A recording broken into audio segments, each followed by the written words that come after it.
La Bible en un an, le 28 novembre, le livre de Néhémie chapitre 9, verset 5b, au chapitre 10, verset 40, le livre des psaumes, chapitre 119, verset 129 à 144, le livre des proverbes, chapitre 29, versets 2 et 3, l'évangile de Jean, chapitre 19, verset 16b à 42. Néhémie, chapitre 9. Que l'on bénisse ton nom glorieux, qui est au-dessus de toute bénédiction et de toute louange. C'est toi, Éternel, toi seul, qui as fait les cieux des cieux et toute leur armée, la terre et tout ce qui est sur elle, les mers et tout ce qu'elles renferment. Tu donnes la vie à toutes ces choses, et l'armée des cieux se prosterne devant toi.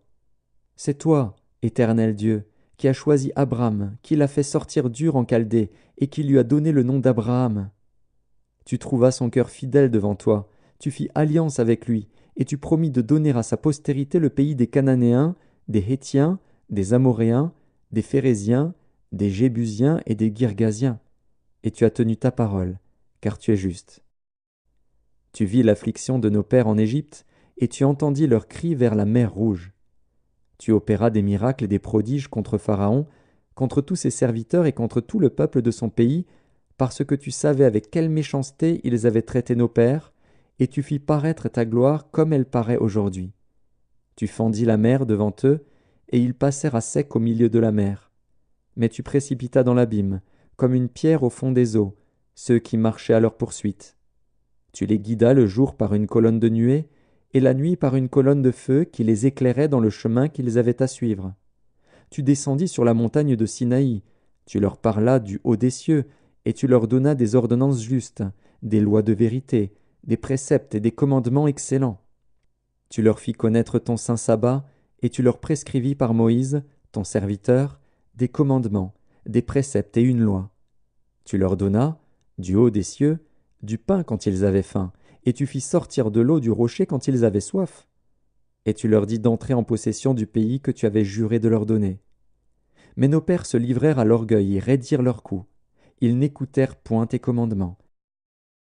Ils refusèrent d'obéir, et ils mirent en oubli les merveilles que tu avais faites en leur faveur. Ils raidirent leur cou. Et, dans leur rébellion, ils se donnèrent un chef pour retourner à leur servitude. Mais toi, tu es un Dieu prêt à pardonner, compatissant et miséricordieux, lent à la colère et riche en bonté, et tu ne les abandonnas pas, même quand ils se firent un veau en fonte et dirent « Voici ton Dieu qui t'a fait sortir d'Égypte », et qu'ils se livrèrent envers toi à de grands outrages. Dans ton immense miséricorde, tu ne les abandonnas pas au désert, et la colonne de nuée ne cessa point de les guider le jour dans leur chemin, ni la colonne de feu de les éclairer la nuit dans le chemin qu'ils avaient à suivre. Tu leur donnas ton bon esprit pour les rendre sages. Tu ne refusas point ta manne à leur bouche, et tu leur fournis de l'eau pour leur soif. Pendant 40 ans, tu pourvus à leur entretien dans le désert, et ils ne manquèrent de rien. Leurs vêtements ne s'usèrent point, et leurs pieds ne s'enflèrent point. Tu leur livras des royaumes et des peuples, dont tu partageas entre eux les contrées, et ils possédèrent le pays de Sion, roi de Hesbon, et le pays d'Og, roi de Basan. Tu multiplias leurs fils comme les étoiles des cieux, et tu les fis entrer dans le pays dont tu avais dit à leur père qu'ils prendraient possession. Et leurs fils entrèrent et prirent possession du pays. Tu humilias devant eux les habitants du pays, les Cananéens, et tu les livras entre leurs mains, avec leurs rois et les peuples du pays, pour qu'ils les traitassent à leur gré. Ils devinrent maîtres de villes fortifiées et de terres fertiles. Ils possédèrent des maisons remplies de toutes sortes de biens, des citernes creusées, des vignes, des oliviers et des arbres fruitiers en abondance. Ils mangèrent, ils se rassasièrent, ils s'engraissèrent, et ils vécurent dans les délices par ta grande bonté. Néanmoins, ils se soulevèrent et se révoltèrent contre toi. Ils jetèrent ta loi derrière leur dos, ils tuèrent tes prophètes qui les conjuraient de revenir à toi, et ils se livrèrent envers toi à de grands outrages. Alors tu les abandonnas entre les mains de leurs ennemis, qui les opprimèrent. Mais, au temps de leur détresse, ils crièrent à toi. Et toi, tu les entendis du haut des cieux, et, dans ta grande miséricorde, tu leur donnas des libérateurs qui les sauvèrent de la main de leurs ennemis. Quand ils eurent du repos, ils recommencèrent à faire le mal devant toi. Alors tu les abandonnas entre les mains de leurs ennemis, qui les dominèrent. Mais, de nouveau, ils crièrent à toi. Et toi, tu les entendis du haut des cieux, et, dans ta grande miséricorde, tu les délivras maintes fois. Tu les conjuras de revenir à ta loi, et ils persévérèrent dans l'orgueil. Ils n'écoutèrent point tes commandements, ils péchèrent contre tes ordonnances, qui font vivre celui qui les met en pratique. Ils eurent une épaule rebelle, ils raidirent leur cou, et ils n'obéirent point. Tu les supportas de nombreuses années, tu leur donnas des avertissements par ton esprit, par tes prophètes, et ils ne prêtèrent point l'oreille. Alors tu les livras entre les mains des peuples étrangers. Mais, dans ta grande miséricorde, tu ne les anéantis pas, et tu ne les abandonnas pas, car tu es un Dieu compatissant et miséricordieux. Et maintenant, ô notre Dieu, Dieu grand, puissant et redoutable, toi qui gardes ton alliance et qui exerces la miséricorde, ne regarde pas comme peu de choses toutes les souffrances que nous avons éprouvées, nous, nos rois, nos chefs, nos sacrificateurs, nos prophètes, nos pères et tout ton peuple, depuis le temps des rois d'Assyrie jusqu'à ce jour. Tu as été juste dans tout ce qui nous est arrivé, car tu t'es montré fidèle, et nous avons fait le mal. Nos rois, nos chefs, nos sacrificateurs et nos pères n'ont point observé ta loi, et ils n'ont été attentifs ni à tes commandements ni aux avertissements que tu leur adressais. Pendant qu'ils étaient les maîtres, au milieu des bienfaits nombreux que tu leur accordais, dans le pays vaste et fertile que tu leur avais livré, ils ne t'ont point servi et ils ne se sont point détournés de leurs œuvres mauvaises. Et aujourd'hui, nous voici esclaves. Nous voici esclaves sur la terre que tu as donnée à nos pères, pour qu'ils jouissent de ses fruits et de ses biens. Elle multiplie ses produits pour les rois auxquels tu nous as assujettis, à cause de nos péchés. Ils dominent à leur gré sur nos corps et sur notre bétail, et nous sommes dans une grande angoisse. Pour tout cela, nous contractâmes une alliance, que nous mîmes par écrit. Et nos chefs, nos lévites et nos sacrificateurs y apposèrent leur sceau. Néhémie, chapitre 10. Voici ceux qui apposèrent leur sceau. Néhémie, le gouverneur, fils de Hakalia. Sédécias, Séraja, Azaria, Jérémie, Pashur, Amaria, Malkija, Atush, Shébania, Maluk, Harim, Mérémoth, Abdias, Daniel, Guinéton, Baruch, Meshulam, Abija, Mijamin, Maazia, Bilgaï, Shemaéja, sacrificateur. Lévites, Josué fils d'Azania, Binui, des fils de Henadad, Kadmiel, et leurs frères, Shébania, Hodija, Kelita, Pélaja, Hanan, Miché, Rehob, Achabia, Zakur, Shérébia, Shébania, Hodija, Bani, Béninu. Chef du peuple, Paréosh, Pachat Moab, Élam, Zatu, Bani, Buni, Asgad, Bébaï, Adonija, Bigvaï, Adin, Ater, Ézéchias, Azur, Odija, Hachum, Betsaï, Arif, Anatot, Nébaï, Macpiash, Meshulam, Hézir, Méchézabil, Tsadok, Jadua, Pélatia, Hanan, Anaja, Hosé, Hanania, Hashub, Haloshesh, Pilcha, Shobek, Reum, Achabna, Maazéja, Akija, Hanan, Anan, Maluk, Harim, Baana.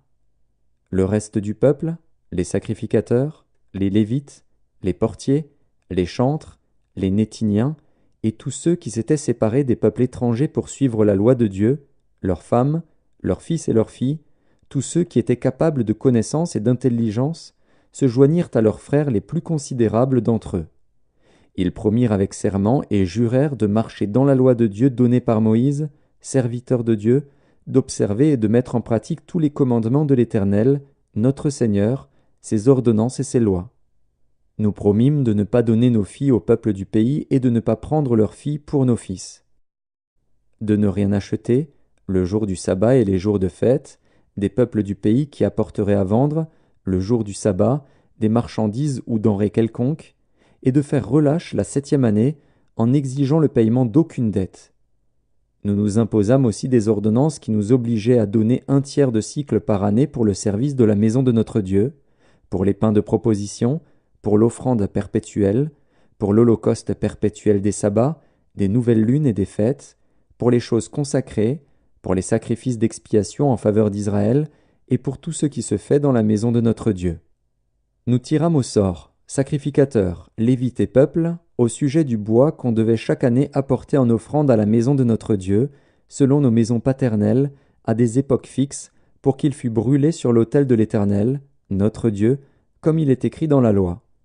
Nous résolûmes d'apporter chaque année à la maison de l'Éternel les prémices de notre sol et les prémices de tous les fruits de tous les arbres, d'amener à la maison de notre Dieu, aux sacrificateurs qui font le service dans la maison de notre Dieu, les premiers-nés de nos fils et de notre bétail, comme il est écrit dans la loi, les premiers-nés de nos bœufs et de nos brebis, d'apporter aux sacrificateurs, dans les chambres de la maison de notre Dieu, les prémices de notre pâte et nos offrandes, des fruits de tous les arbres, du mou et de l'huile, et de livrer la dîme de notre sol aux Lévites qui doivent la prendre eux-mêmes dans toutes les villes situées sur les terres que nous cultivons.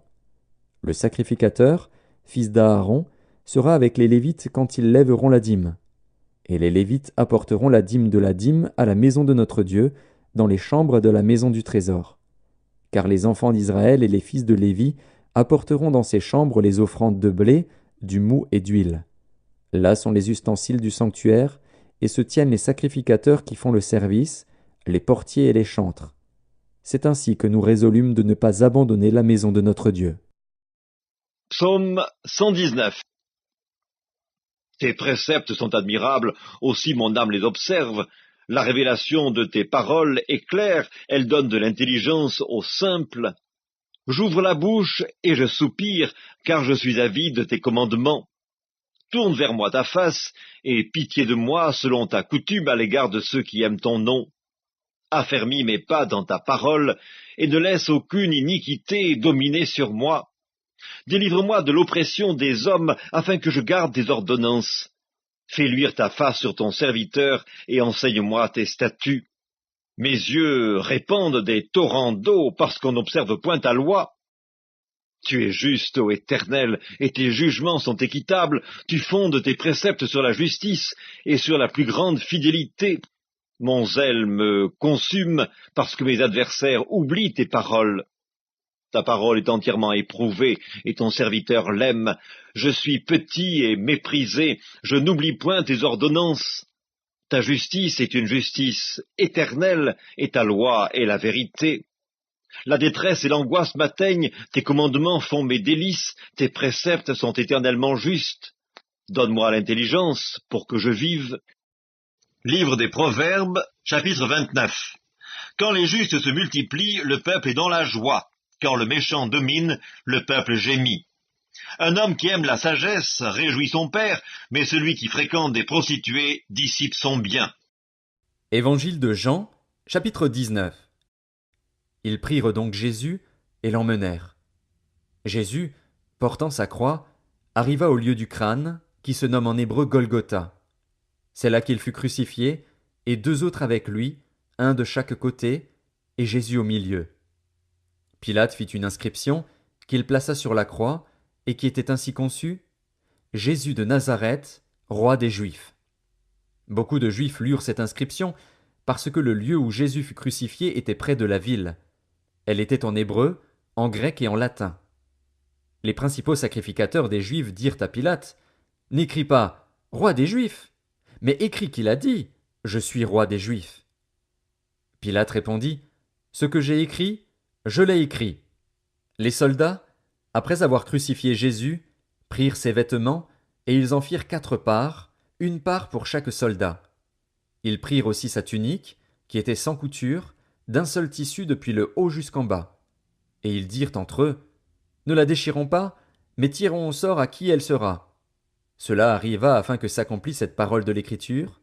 Ils se sont partagés mes vêtements, et ils ont tiré au sort ma tunique. Voilà ce que firent les soldats. Près de la croix de Jésus se tenaient sa mère et la sœur de sa mère, Marie, femme de Clopas, et Marie de Magdala. Jésus, voyant sa mère, et auprès d'elle le disciple qu'il aimait, dit à sa mère, « Femme, voilà ton fils. » Puis il dit au disciple, « Voilà ta mère. » Et, dès ce moment, le disciple la prit chez lui. Après cela, Jésus, qui savait que tout était déjà consommé, dit, afin que l'écriture fût accomplie, « J'ai soif. » Il y avait là un vase plein de vinaigre. Les soldats en remplirent une éponge, et, l'ayant fixée à une branche d'hysope, ils l'approchèrent de sa bouche. Quand Jésus eut pris le vinaigre, il dit, « Tout est accompli. » Et, baissant la tête, il rendit l'esprit.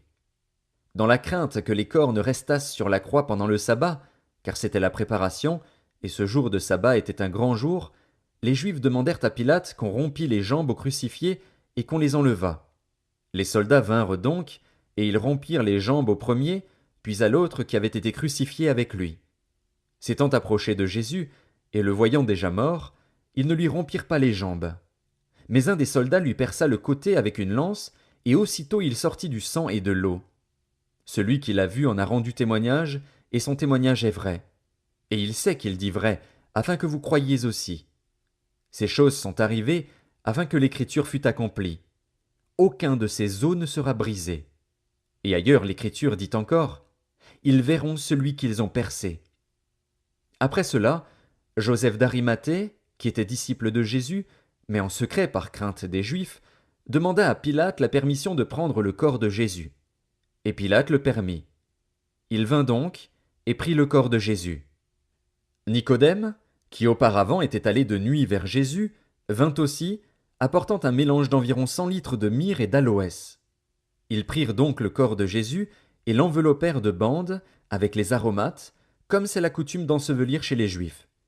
Or, il y avait un jardin dans le lieu où Jésus avait été crucifié, et dans le jardin un sépulcre neuf, où personne encore n'avait été mis. Ce fut là qu'ils déposèrent Jésus, à cause de la préparation des Juifs, parce que le sépulcre était proche.